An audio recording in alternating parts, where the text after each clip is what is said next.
Welcome to a brief discussion of log management essentials.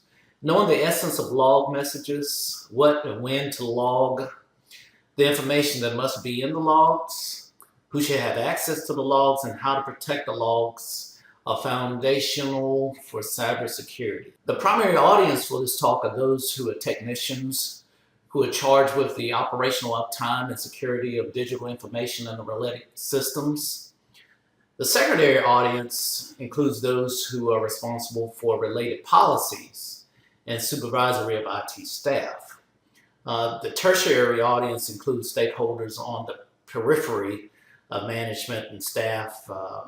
This could include anyone, such as those with a passive stakeholder interest or the lay person with a curiosity about log management. Logs are generally short messages that serve as records of events that occur within systems. Logs are records of events that could include, but not limited to, failed and successful logons, file access, policy violation attempts, account changes, system process failures, account creation and deletion, system halt, process startup, usage information, client requests and respective server responses, and so forth. The possibilities are nearly endless.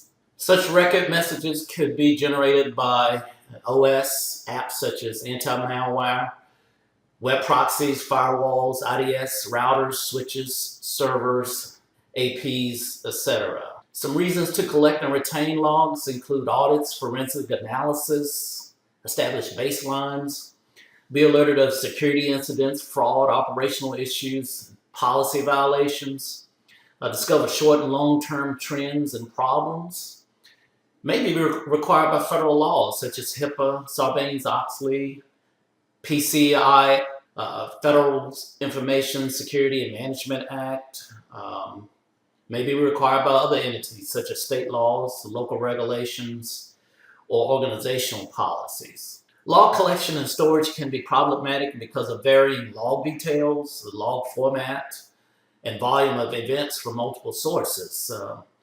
In terms of formatting, there's a range that goes from syslog, SNMP, comma delimited text, XML, and tab delimited text. One log source may record events by protocol names such as SMTP, while another may record the same event as port 25. One log source may use the date format such as month, day, and the 4-digit year versus 4-digit year hyphen month hyphen date. So monitoring and analyzing logs across various formats could be really problematic. In terms of protection, ensuring the confidentiality, integrity, and availability of the log data is not a straightforward and easy task. In environments that produce large volumes of log entries, the storage space and amount of time each record must be retained impacts the organization's ability to protect the records. In terms of monitoring and analysis, having a means to consistently monitor and analyze log data requires having the budget and the talent to support such activities in an appropriate manner. Having both of these components in place is not always possible. In many organizations, there is not a dedicated log review and analysis staff. Typically, such duty is considered low priority when compared to other day-to-day tasks. Also, staff who assign log duty may not be skilled at reviewing log entries, analyzing log entries, and prioritizing log reporting and response actions in a manner that's most efficient. Staff may feel log duties are simply boring and may not allot adequate time to appropriately perform the duty. The challenges of monitoring and analyzing log entries typically put organizations in a state of reacting to problems identified by means outside of log analysis instead of using log analysis to be proactive. An example of this could be becoming aware that an e-commerce web server is down, then reacting to the situation opposed to log analysis alerting suspicious events or transpiring and taking proactive steps to thwart the potential compromise. Let's discuss how balancing human resources and technology is also a challenge to log management. Often log sources devices generate multiple login event types. Dependent on the login threshold severity level settings, the volume of events on each device, and the flow of activity that trigger events of interest, the volume log entries can overwhelm seasoned log reviewers in a relatively small environment. So balancing limited human and IT resources with the need to handle what could be overwhelming feeds of log messages is certainly a monumental task. Without the ability to automate the conversion of a range of log content and formatting to a uniform structure, it is quite difficult for people to review a collection of logs, analyze them, and take operational or security actions in the most timely manner. There are tools available that can sift through logs from multiple sources and can correlate events to lend patterns. These tools are must-have for proactivity. However, budgetary constraints yield the tools cost prohibitive in some environments. The first part of the talk covered the nature of logs, some sources that generate logs, and some challenges to maintaining and using the logs. So the next part of the talk will focus on some essentials and recommendations for appropriate log management. Let's discuss some information that should be included in logs. Although the content of logs may vary, there are some items that should be recorded in log entries as applicable to the situation. Timestamps are required because it's important to know when the event occurred. There should be some data that indicates what the event is.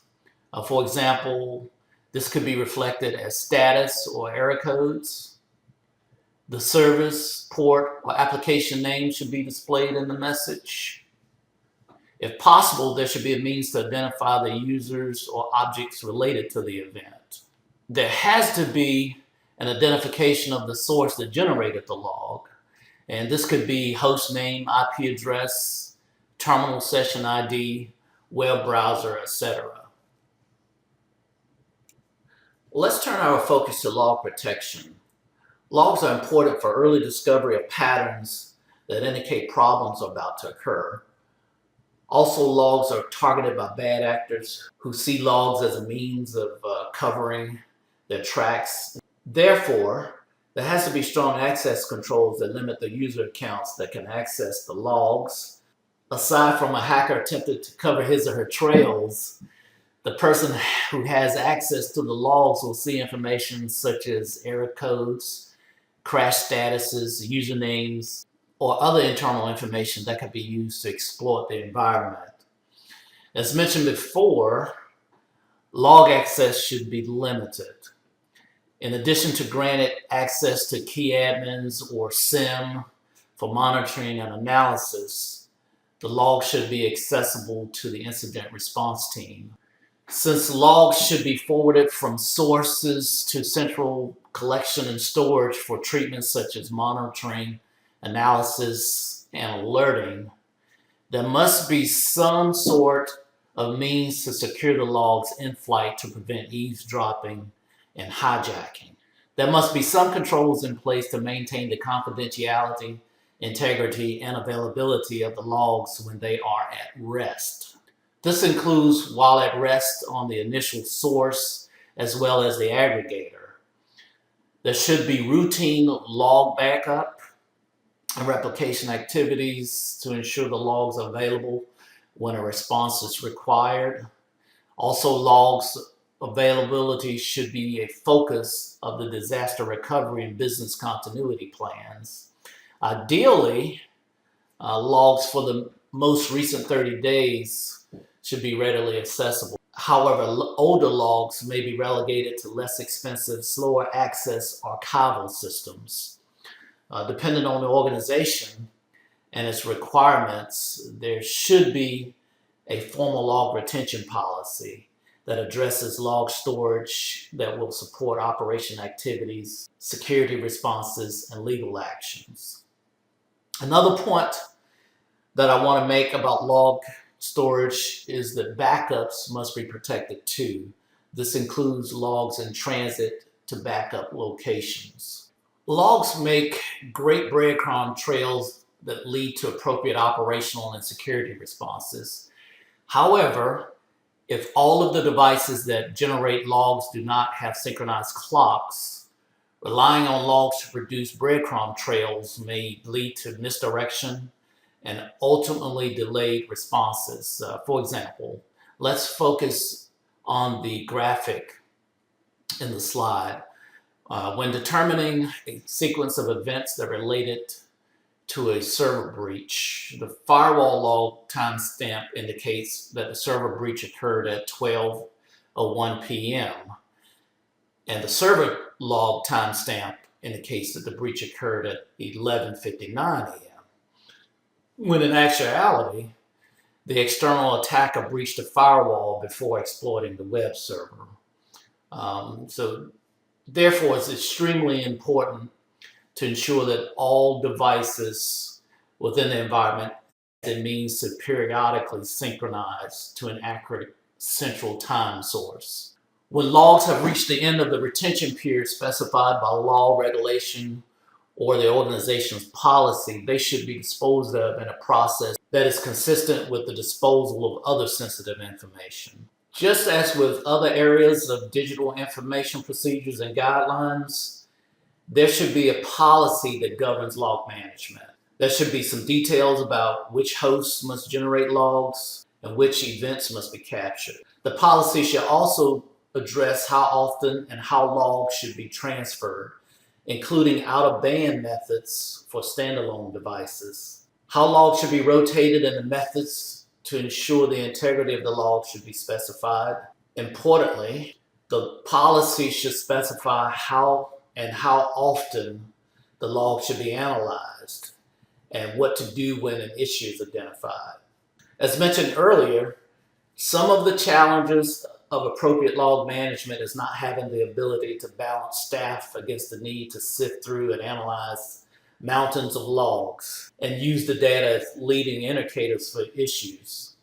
When possible, staff should have tools such as a SIEM that automates cross-correlation activities and produce alerts. Having policies, staff, and technologies that support log management are great. However, if there's no way to validate that these components actually work cohesively to meet the goals, such efforts may be rendered moot. The organization must periodically perform tests of all components. During this talk, we looked at logs in general, some challenges of log management, items that should be in each log entry, some capture focus areas, log protection, and some other essentials to log management. In closing, I am sharing the sources used for this presentation.